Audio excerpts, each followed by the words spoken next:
Hello and welcome to another edition of Let's Chat Sales with Brendan McAdams and Andy Black. Today we're talking about the Apple Pixel and what that means for sales and the importance of CRM data and marketing, but mostly about sales. So we're going to dive right in. I hope you enjoy it, and if you do, please share this with your friends. So let's get started. One of the things that's kind of fascinating to me is, as a sales guy, I'm focused on selling customers one-on-one. And marketing people are not focused on that. They're focused on selling a message broadly and on a mass scale. And I was listening to a podcast called Marketing Over Coffee, I think it is. We should I'll find it and put it in the notes. But they were talking about the problems that have been caused by Apple coming out with this new policy where they're not going to share tracking pixels anymore. And that's causing people to wrestle with is, how do we know when an email gets opened and how is your email marketing working? And what they went on to explain, quite interestingly enough, is really good marketing people tend to be very data intensive these days. Good marketing people spend a lot of time poring over Google Analytics and figuring out how to make sense out of the data. And with Apple doing this, turning off the pixel and making it so that you can't know if someone opened an email or you track them and so forth, it's going to place much greater importance on one-to-one sales data, the data that's going to end up in a CRM, because I think it's going to be much more difficult to derive results from marketing efforts if there's no way to track the data. They were literally talking about how they would go back and look at the server logs in order to interpret this kind of really wonky sort of stuff. Okay, so they're going to make it harder to tell if somebody's opened an email. Would you still be able to track when people click a link in the email? Yeah, a link would still have validity. But a lot of cases, if you don't have a link and people only convert on a link, like 1%, 2%, 5%, something like that. So you might have a whole bunch of opens that you don't know about. Now, the truth of the matter is, I think a lot of cases, these pixels aren't that reliable anyway, because a lot of people block pixels. Certain mail applications, you can turn the pixel off and prevent it from reporting back. So I think in a lot of cases, you're not getting an accurate picture with the tracking pixel anyway. But what fascinated me was, I would think that marketing people would almost be much more inclined to know what salespeople are hearing from customers directly. Now it's going to be much more important to hear from them. It's way more meaningful hearing a customer say something about your product or your service than looking at a report that says 25 people open an email and trying to derive some sort of information out of that. So I'd class myself as a marketing person. My definition of marketing, a lot of people use marketing and advertising interchangeably. Yeah. To me, like, advertising is running ads. Yeah. And then getting results and analyzing Right. them and improving them, Right. etc. Marketing to me is a 4-step process. Find out what people want to buy, find out how to sell it to them, Yeah. find out if you can make a profit, and then the last step, do it. So, we're all kind of doing, what do people want to buy? Like, I put an offer out and nobody wants to buy that one. What is it that they want to buy? Or am I putting it in front of the wrong people? What people want to buy the product that I've got to sell, and what words or what time, when's the right time to put this offer in front of them, et cetera, et cetera. And then, can I get profitable? And then finally, can I do it? It's interesting because I am a one-to-one consultant type person as well. I prefer chatting to people. When I do anything online, I want to get to Zoom immediately with the right people. I want to get to Zoom one-on-one in a relationship. If I'm not very good at email marketing or don't do much of it, if somebody does sign up to an email list, typically I will send them an email saying, oh, thanks for signing up, like a genuine email, a real email. Yeah. Except for when I realized people didn't believe they were real. They thought they were automated. So then I went to Bonjoro or Loom to create a little video on my phone where I would do like 30-second or a minute video saying, Brendan, thanks for signing up. I'm really curious how you found me about XYZ, and I hope you learn about this, that, and the next thing. Let me know if you've got any queries. So, and then people will be shocked with that. But I'm always trying to get to an actual conversation with somebody. Yeah. I think you could learn without having loads and loads of data and reaching statistical significance, by having enough data. Well, that's, I guess what I'm saying is, I think Apple, their intentions were entirely different. They're basically trying to figure out a way to prevent Facebook from disintermediating them, I guess, is that information, that one-on-one conversation. That's the conversation I think you want to have. And I think that's more meaningful. And now I think it's going to have even more importance, because the ability to determine what your customers are thinking based on whether or not they open your emails, I think is going to become less valuable. The potential of that seems to be reduced these days with what Apple's doing and how they're turning off pixels and third-party pixels in particular. I must admit, I don't do too much with email. I don't know why. I know that everybody says. But you do newsletters, right? You're doing a newsletter. But I don't really focus on that. I get into conversation, PMs, personal messages on whatever platform I'm on.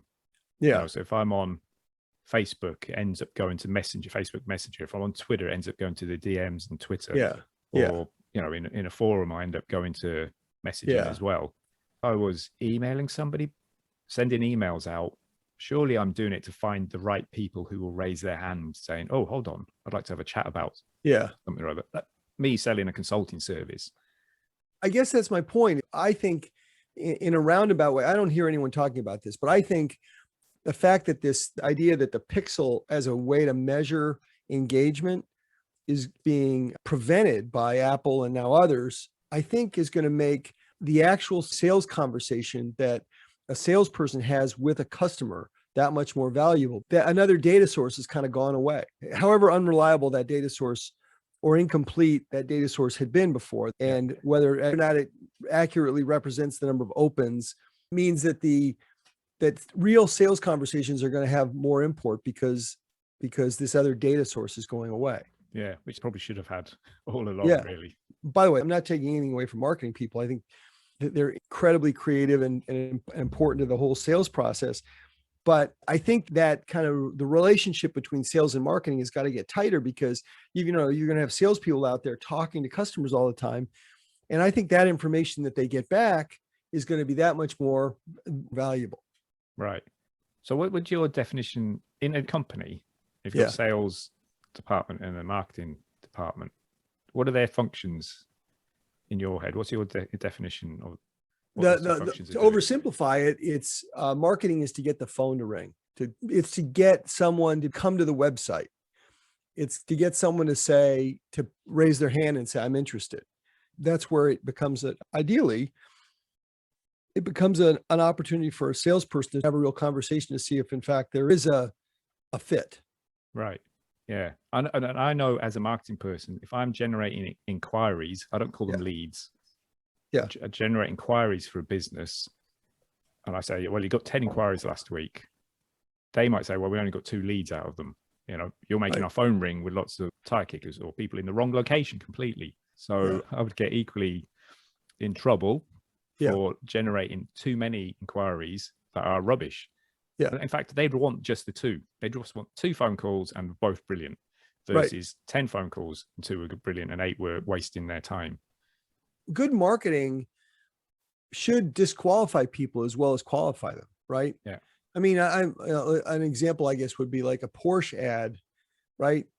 At some level, Porsche must go out of its way to try and figure out how to get people to understand that if you can't afford a Porsche, you shouldn't be calling the dealership, right? They must make it exclusive enough that someone sees the ad and goes, oh, I wish I had a Porsche, but I'm not going to call them. I'm not going to stop by because I know I can't afford one. Right. So at some level, their marketing should be disqualifying people as much as it is qualifying people. Yeah. My favorite line about sales I heard from a guy, Blaise Brosnan. I was on a course, and he literally was walking away back to the PowerPoint or whatever.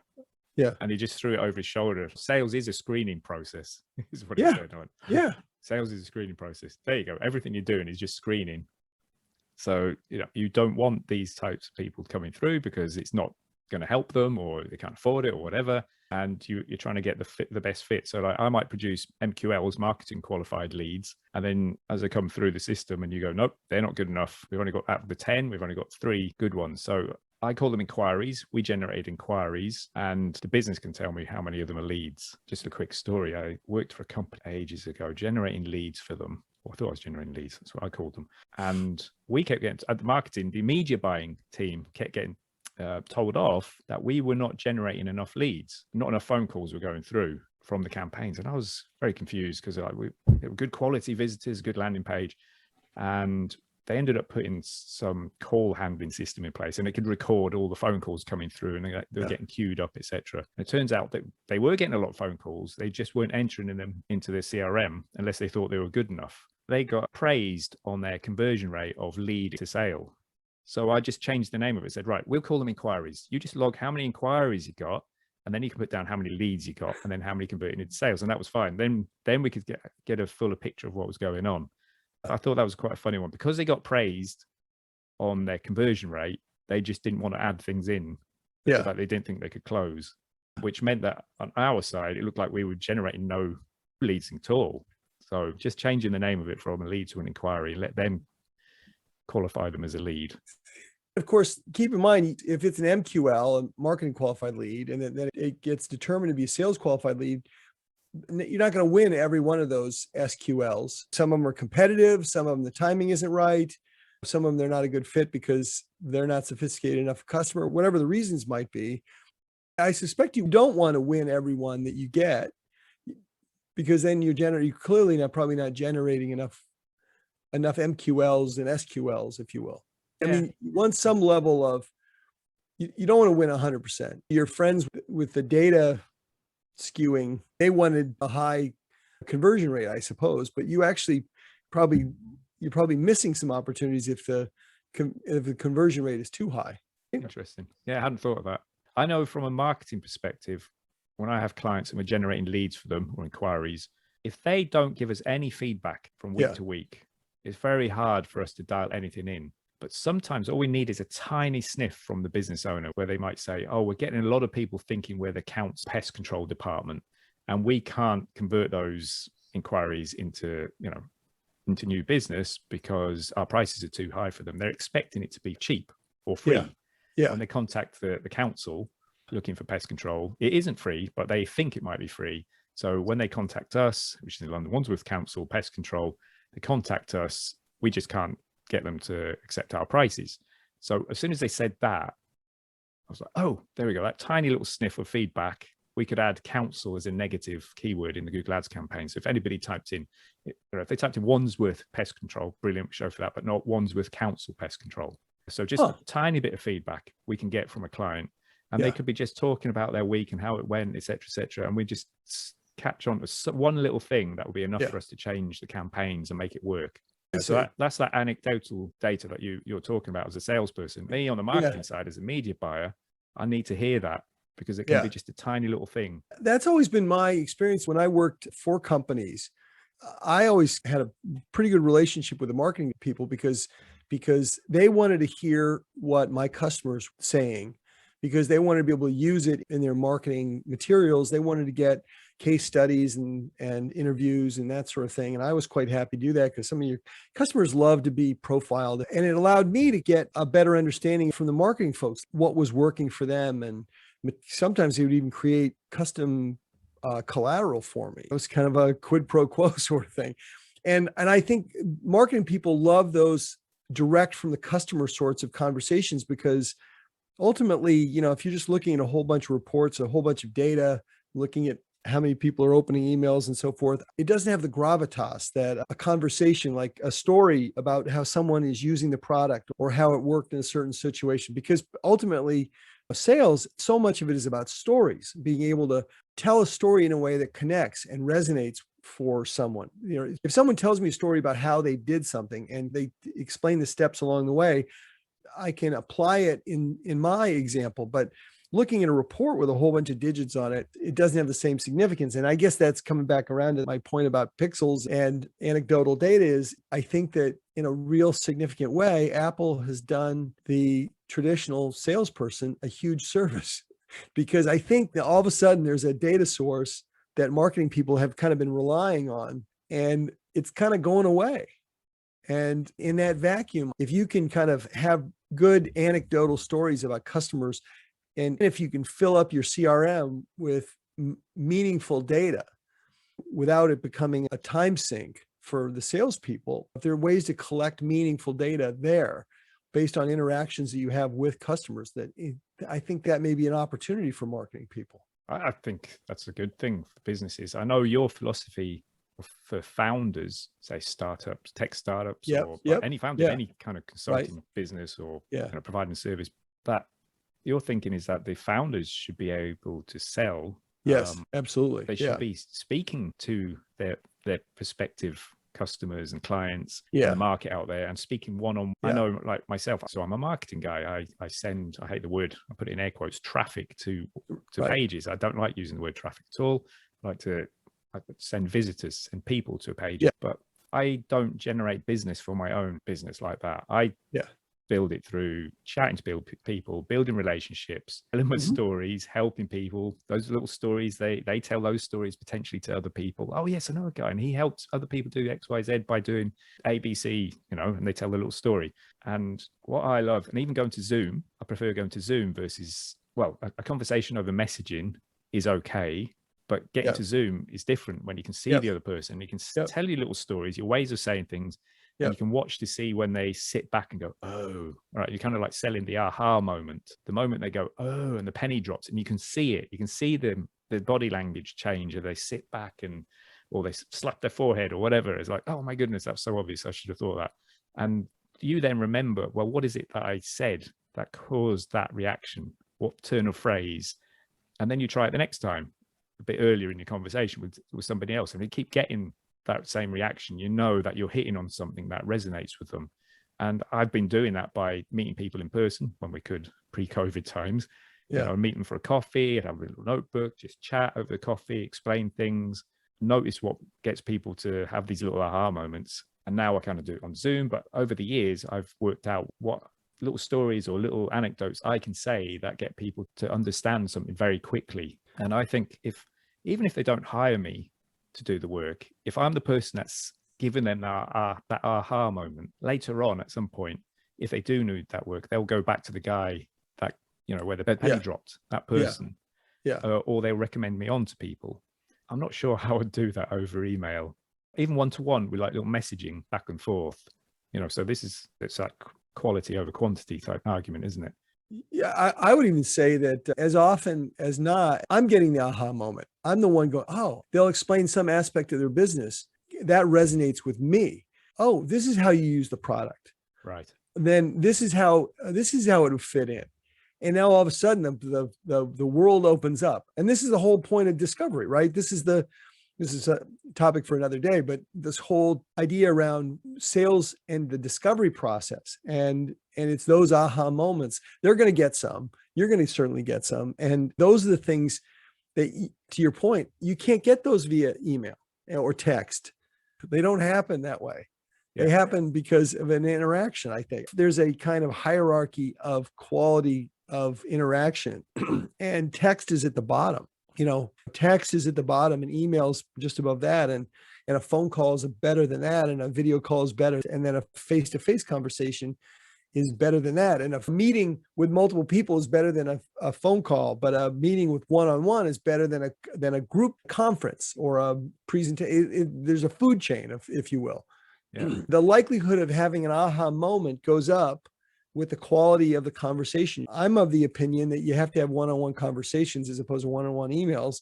And I think you should have face-to-face conversations when you can. And so this whole COVID thing's throwing a wrench in that. But at some point, we're going to get back to that. I think that video is going to replace a fair amount of that. But I still think it's the one-to-one interaction, much more so than what the pixel is going to get you, or what an email is going to get you, or what a website visit will get you. So ultimately, I think these things, I'm kind of somewhat optimistic about the role that salespeople can have. There are a bunch of people that think that you can just create the greatest product in the world and have these product-led sales.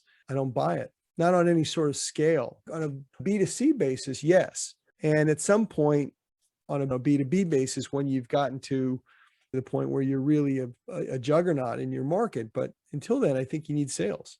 Yeah, interesting. You're right. I get a load of aha moments when I'm talking to the business owner. And I personally prefer dealing with businesses where I get to speak to a business owner.